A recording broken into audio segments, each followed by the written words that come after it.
함께 기도하겠습니다. 하나님 감사합니다. 새날 주셔서 오늘도 호흡하며 주님을 예배할 수 있도록 우리에게 기회와 은혜를 주시니 감사를 드립니다. 오늘 하루 몸이 아픈 지체들의 모든 연약함들을 주님 회복시켜 주시고 또 말씀 가운데 새 힘 얻기 원하는 지체들의 마음에 위로와 용기를 주셔서 우리의 하루가 기쁨의 하루가 될 수 있도록 인도하여 주옵소서. 예수님의 이름으로 기도드립니다. 아멘. 찬송가 527장 찬양하시겠습니다.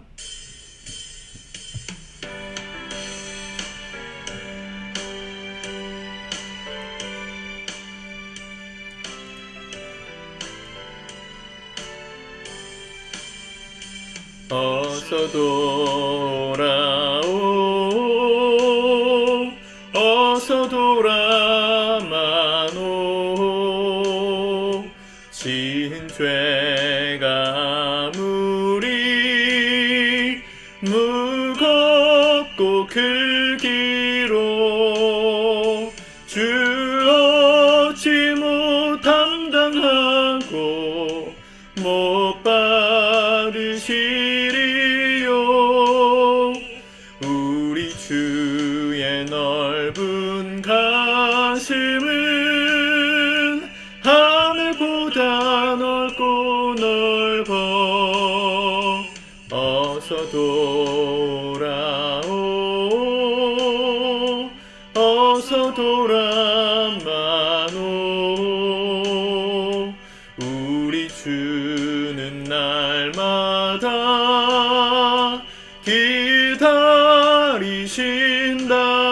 기다리신다오 밤마다 문 열어놓고 마음 졸이시며 나간 자식 돌아오기만 밤새 기다리신다오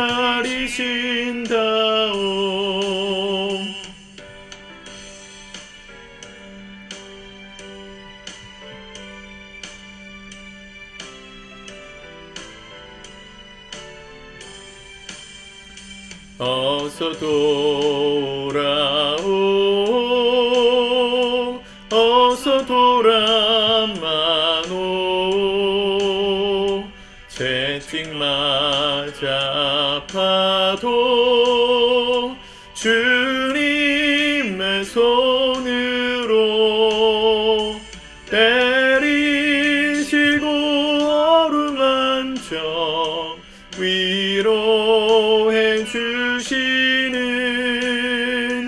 우리 주의 넓은 품으로 어서 돌아오소서. 아멘. 오늘 하나님 말씀 우리 이사야 12장 말씀을 먼저 읽고 묵상하겠습니다.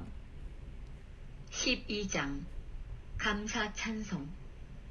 그날에 네가 말하기를 여호와여 주께서 전에는 내게 노하셨사오나 이제는 주의 진노가 돌아섰고 또 주께서 나를 안위하시오니 내가 주께 감사하겠나이다 할 것이니라.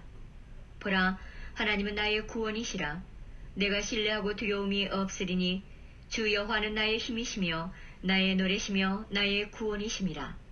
그러므로 너희가 기쁨으로 구원의 우물들에서 물을 기르리로다. 그날에 너희가 또 말하기를 여호와께 감사하라. 그의 이름을 부르며 그의 행하심을 만국 중에 선포하며 그의 이름이 높다 하라. 여호와를 찬송할 것은 극히 아름다운 일을 하셨음이니 이를 온 땅에 알게 할지어다. 시온의 주민아 소리 높여 부르라. 이스라엘의 거룩하신 이가 너희 중에서 크심이니라 할 것이니라. 아멘. 짧은 찬송시가 이사야의 예언 말씀 가운데 들어가 있습니다. 계속 보고 있지만 이사야는 그날 예수께서 오시는 그 메시아 되시는 분이 오시는 날 이스라엘의 구원과 회복과 영광이 있을 것이다 이렇게 예언하고 있습니다. 1절에 보니까 그날에 그랬고 4절에도 그날에 너희가 말하기를 그렇게 너희가 이렇게 고백할 것이다 라는 얘기입니다. 주님이 다시 오시고 또 우리의 모든 이 땅에서의 환난을 구원하시는 날 우리가 어떻게 고백하게 될 겁니까? 1절에서는 주께서 전에는 내게 노하셨사오나 이제는 주의 진노가 돌아섰고 또 주께서 나를 안위하시오니 내가 주께 감사하겠나이다. 또 4절에는 또 너희가 말하기를 여호와께 감사하라. 그의 이름을 부르며 그의 행하심을 만국 중에 선포하며 그의 이름이 높다 하라. 찬양하게 될 거란 얘기죠. 하나님과 화해가 일어나고 또 우리 안에 뭐가 회복되는 겁니까? 2절에서는 이 구원이신 하나님, 그래서 이 찬양하는 찬양과 기쁨. 3절에서는 그러므로 너희가 기쁨으로 구원의 우물에서 그 물을 기르리로다. 그날이 되면 우리 안에 기쁨과 찬양이 회복될 것인데 그 근거가 누굽니까? 하나님이시라는 것이죠. 2절에서는 보라 하나님은 나의 구원이시라 내가 신뢰하고 두려움이 없으리니 내가 그분을 믿고 따르겠다는 거죠. 지금 이스라엘이 멸망할 때 누굴 믿고 따랐습니까? 그 당시 강대국이었던 아시리아, 아수르를 믿고 따르려고 했습니다. 그들이 연합군을 일으켜서 쳐들어오겠지만 두려워하지 말아라. 뭐 이런 말씀들을 이전 말씀에서 우리가 보았지 않습니까? 그죠? 르신과 또 누구예요? 이 북이스라엘의 왕 연합군이 닥쳐올 것을 말했는데 두려워하지 말라 그랬단 말이에요. 마찬가지입니다. 우리가 그 날이 되면 주님이 다시 오시고 메시아이신 예수께서 이 땅을 통치하시는 하나님 나라가 시작되면 그러면 우리가 의지하던 것들이 분명해진다는 거죠. 그 아수르를 세상의 것들을 의지하고 살았던 사람들의 삶은 결국 기쁨과 찬양이 남지 않을 거지만 주님을 의지하고 살았던 자들에겐 기쁨과 찬양의 고백이 넘쳐날 것이다. 2절 주 여호와는 나의 힘이시며 나의 노래시며 나의 구원이심이라. 3절에서도 너희가 기쁨으로 구원의 우물들에서 물을 기르리로다. 이런 모든 상징들이 예수님 시대의 공생애 가운데 모든 사역 속에서 다 스며들어 있습니다. 구원의 우물, 뭐가 생각나세요? 야곱의 우물이 구원의 우물을 상징하거든요. 그 야곱의 우물이라고 하는 곳에서 그 북이스라엘 사마리아 성읍에 있었던 그 구원의 우물, 야곱의 우물에서 아무도 모르게 물을 들어가던 사람이 누구였습니까? 요한복음에서는 이 남편을 5번이나 바꾸었던 여인이었죠. 그가 예수님을 만나서 대화하다가 뭘 깨달아요? 인생에 사라졌던 기쁨과 감사가 회복됨을 경험해요. 자신의 일생 가운데 일어난 일들을 내게 알게 하신, 다 알아맞추신 메시아가 여기 있다. 마을 사람들에게 와보라 전합니다. 우리가 예수님을 만난 우리 안에 잃어버렸던 기쁨과 감사가 회복됩니다. 그걸 우리가 고백하게 돼 있어요. 그래서 5절에 보면 여호와를 찬송할 것은 극히 아름다운 일을 하셨음이니 이를 온 땅에 알게 할지어다. 나 혼자만 가지고 올 수 있는 기쁨과 찬양이 아닙니다. 그럴 수 없습니다. 날 구원하신 그 은혜가 진짜로 경험된 사람은 말하지 않을 수 없어요. 사마리아 여인이 증인이었습니다. 예수님을 만났고 메시아이신 그분께서 그의 삶 가운데 영원히 목마르지 않는 샘물을 주시리라 약속하신 그 말씀, 오리라고 하신 그 메시아를 기다리던 사람들에게 내가 그라고 너와 대화하고 있는 이가 너에게 영원히 목마르지 않는 물을 줄 수 있는 메시아임을 안다면 네가 이렇게 아무도 모르게 숨어서 다닐 필요가 없다. 기쁨과 감사가 회복된 삶을 약속하셨고 그 여인이 경험했습니다. 오늘 성도님들의 마음 가운데도 이 은혜와 기쁨과 감사가 회복되시길 바라요. 예수 잘 믿는 사람들의 특징은 뭡니까? 찬양이 입술에 있는 사람이에요. 또 하나는 감사가 있는 사람이에요. 내게 일어나는 모든 상황들 가운데 하나님이 나에게 유일한 의지가 되시고 노래가 되시고 힘이 되심을 믿는 사람들은요, 어떠한 상황에서도 노래할 수 있습니다. 찬양을 불러요. 입술에 찬양이 가득한 사람. 또 누가 예수님을 잘 믿는 사람입니까? 마음에 감사가 있는 사람이에요. 뭘 해도 부정적으로 말하는 사람, 뭘 해도 삐딱한 사람, 그 사람은 예수님을 가까이 하고 있다고 말하기 어렵습니다. 죄송하지만 저도 찔리는 말입니다. 저도 매사에 굉장히 부정적인 사람이었던 사람이어서 그걸 바꿔가기가 참 어려워요. 사람이 습관을 하나 바꾸는 게 참 어렵거든요. 저희 아내가 그런 얘기 하더라고요. 어느 강의를 들었더니 왜 사람들이 운동을 못하느냐, 핑계가 많다는 거죠. 네, 여름에는 더워서 못하고, 겨울엔 추워서 못하고, 가을에는 시원해져서 너무 시원해져서 다른 거 할 게 많아서 못하고 봄에는 꽃가루가 날려서 못하고 못할 이유만 찾고 있다는 거죠. 그래서 오늘은 지금 하는 거, 오늘 하는 것이다. 이런 얘기를 저에게 해주더라고요. 저보고 운동 좀 하라고.